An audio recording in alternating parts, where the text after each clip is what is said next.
In this question, we will be looking at long division together with partial fraction expansion. Let's get started.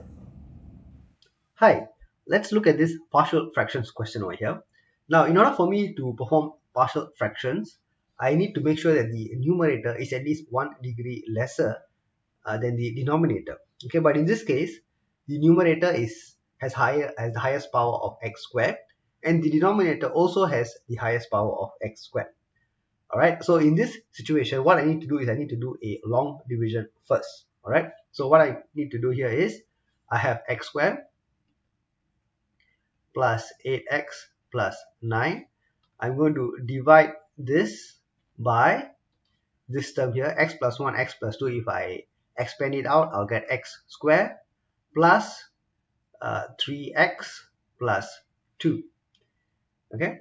Now, in order for me to make sure I have the remainder with 1 degree lesser power, I need to eliminate the x squared term. So since I have x squared here and x squared here, so I just need to multiply it by 1.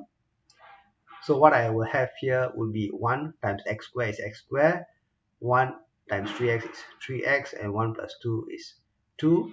And as per normal division, we do a subtraction here.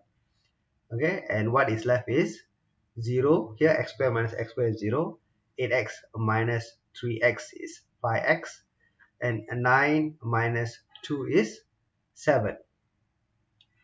Okay, so that means this original expression here, which is x squared plus 8x plus 9 divided by x plus 1, x plus 2, can now be written in this form where you have 1 plus, okay, this is the quotient, and the remainder here, which is 5x plus 7 divided by x squared plus 3x plus 2. Okay, or if you want, you can just keep the denominator in terms of its factors, x plus 1 and x plus 2. Alright, so now you see that for this term here, the second term, the numerator, the highest power of x is 1. For the denominator, the highest power of x is 2. Alright, so the condition to perform the partial fractions has now been fulfilled. So we can now focus on this second term right now. So for this second term, I have 5x plus 7 over x plus 1 and x plus 2.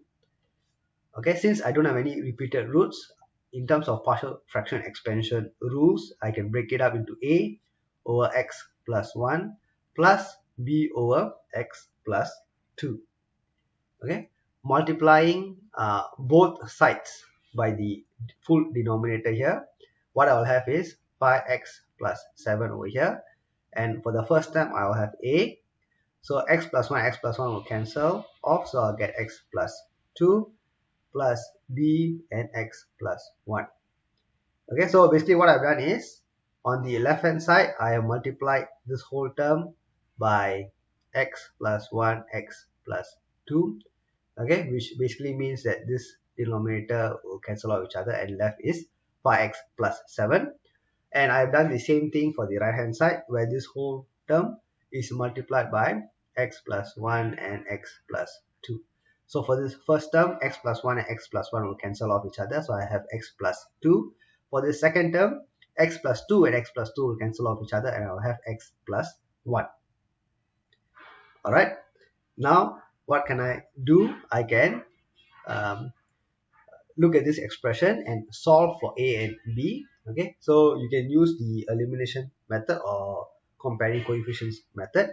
Now, if I were to use the elimination method, I can get rid of one of the terms at each time. So for this first term, I can say that I can get rid of a by letting x plus 2 to be equals to 0. So x equals to minus 2. When x equals to minus 2, what I will have here is 5 minus 2 plus 7 equals to b minus 2 plus 1.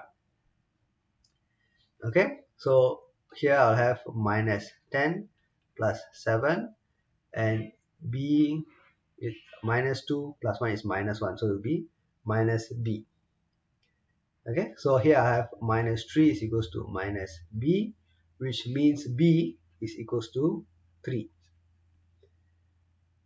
Alright, now for the second term, to find for a, I must let this b term to be equals to 0. So x plus 1 when it's equals to 0, x is equals to minus 1. So now substituting that into this whole expression, I have 5 minus 1 plus 7 equals to a minus 1 plus 2. Okay, so I have 7 minus 5, 2. 2 minus 1 is 1, a. So a is equals to 2. Alright, so now we have found both a and b. So I can now write the final answer. So the expression, the original expression, which is x squared plus 8x plus 9 divided by x plus 1, x plus 2 is now simplified to this expression here, 1. So this 1 was obtained from our division just now, okay, this division. And the second term, we have now further broken it up into partial fractions. Okay, and the two partial fractions are 2 over x plus 1, this is your a, and b is 3, so plus 3 over x plus 2. Okay, so that is the final answer over here.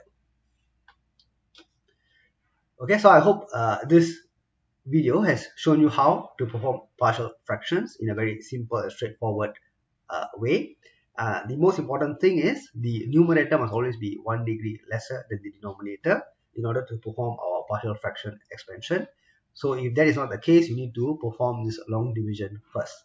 Alright, so as long as you get that idea clear, then solving such questions should be fairly easy for you.